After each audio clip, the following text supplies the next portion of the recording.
Morning. Good morning. This is Jenenne Macklin, and this is your walking meditation. I get up in the morning, and well, most mornings, sometimes I go in the evening actually, and walk the Rose Bowl here in Pasadena. And every time that I walk, I find that there's inspiration, there's insights, and I guess I really don't need glasses, huh, to see you, and just wisdom that comes to me. And so I decided, a couple of weeks ago that why don't I share some of that with you? How come I would just keep it to myself? So today, what came to me was really more of a reflection, and I thought it'd be a great reflection for you to consider for your life as well. And what I was pondering, as I watched us walk and look at the different expressions of people on the planet, I wondered how come we don't do it. Nike has a great tagline, for their branding that simply says, just do it. And I just wondered, how come we don't do it? How come we just don't do it? Um, how come we don't, step into our greatness and live from that awareness? Especially the greatness that we deserve, the greatness that's our birthright. How come we don't step into our prosperity? How come, the simple that we don't save? How come we don't, exercise? How come we don't make love more often or apologize more quickly in our experiences? And so, as that rose within me, I didn't try to answer it. I just kind of sat with it to see what would come. And there were several things that came, really. But I think they all connect to one word. It's a kind of long word, starts with a C, ends with a T. It's called commitment. It seems to really anchor in our commitment to ourselves, how committed we really are to ourselves. And I'm not sure when we think of exercising or saving money or stepping into our greatness, or living an amazing life or creating an amazing life, if we really believe that it is up to us and that it's in our power. And also, I don't know that when we decide that these are our goals, that we, recognize them as our commitment to ourselves. See, oftentimes, at least for me, let me speak for myself because it may not be true for you. For many, many years, it was easy for me to make a commitment to everything else and everyone else.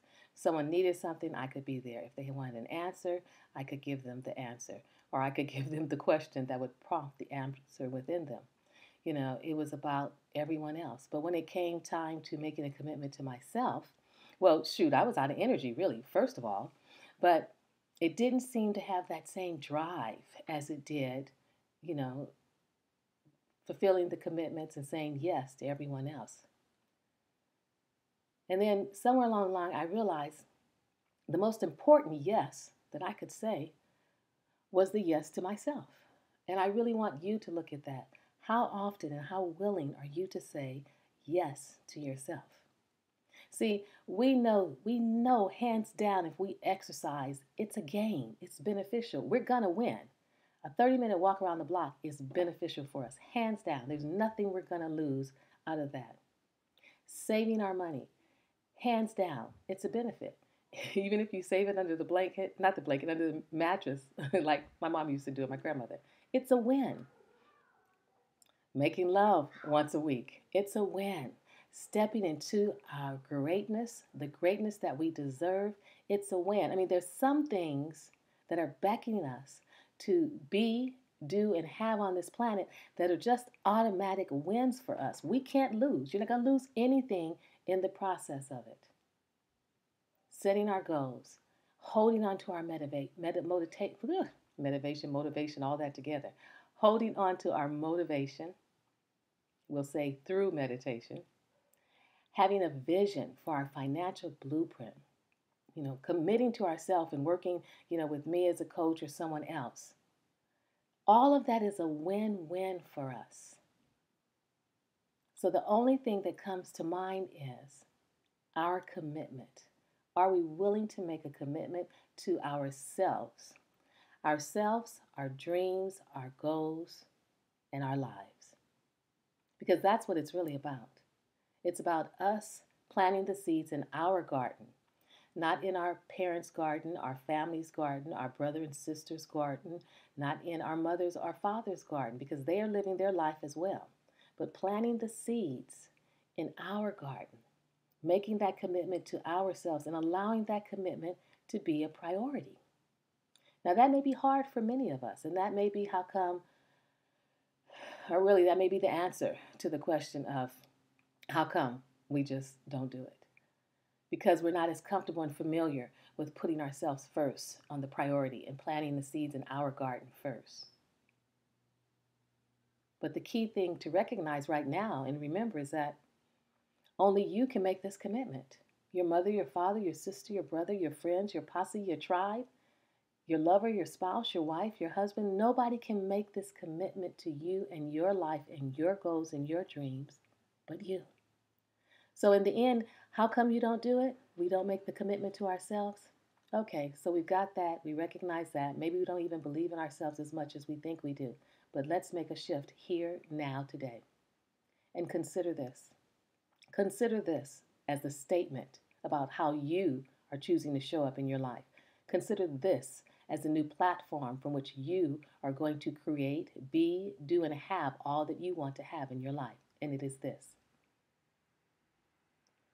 Make this perceptual shift that when I eat foods that sustain me, empower me, are life-giving, when I get sleep that fulfills me and refreshes me, when I save money, when I set my goals and hold on to my motivation and get whatever help and resource that I need to hold on to that motivation and hold me accountable, when I set whatever financial goals, spiritual goals, emotional goals, and health goals, what I am doing with each one is making a commitment to myself.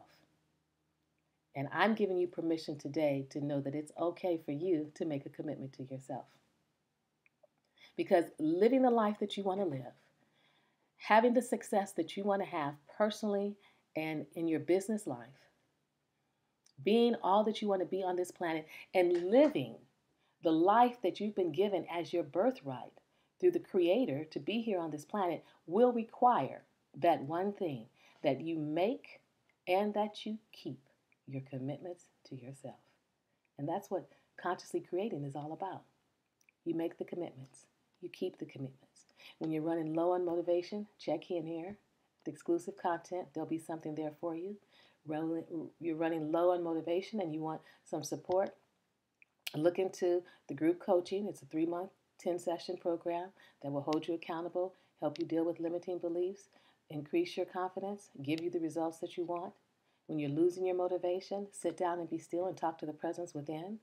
But you hold on to your motivation and make that shift today in your awareness, in your perception, that each time you get more sleep, each time you eat what you're supposed to eat, each time you get up and go for a walk, no matter what anyone else is doing, each time that you save the money you say that you're going to save, each time you step into your greatness that you deserve, each time that you do what you say you're going to do for you, you are making and keeping a commitment to yourself. Whew, I guess that was really motivational and spirit-filled walk I had this morning. Huh? Well, take good care. I trust I'll see you in one of the teleseminars, that you'll join me in the coaching class. I'm really excited about the quantum leaps that we're setting the energy for people to make that join in the coaching class. And maybe we'll see you at a live event. But take good care. And until I do and we meet, keep consciously creating.